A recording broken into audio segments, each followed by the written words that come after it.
এটা হচ্ছে আমার বাড়ির নতুন মেম্বার, আপনাদের আগে দেখিয়েছিলাম। এখন এইটুকুনি বড় হয়েছে, ঠান্ডাটা এখনও আছে, তার জন্য একটু জামা করে দিয়েছি ওদের তিনজনকে। ওদের নাম দিয়েছি দিয়েছি এইটার নাম হচ্ছে টিঙ্গু, এইটার নাম হচ্ছে মিঙ্গু, আর এই ছোট্টটার নাম হচ্ছে কিঙ্গু। দেখুন কেমন করে খাচ্ছে। ওরা সারাদিন মোটামুটি 4-5 বার খায়, একটু একটু করে খায়। আর এইটা আমার দরজা বাড়ি, তো এই দরজার ভেতরে ঢুকে ঘরের ভেতরে একদম রান্নাঘরে চলে যায়, দিয়ে খায়।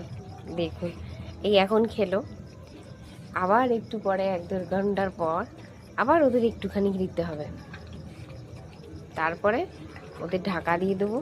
আগে ওদের ঘর করে দিয়েছিলাম, এখন ওরা এইখানটাতেই থাকে। ঢাকা দিয়ে দেবো, দিয়ে ঘুমিয়ে যাবে ওদের মায়ের সাথে।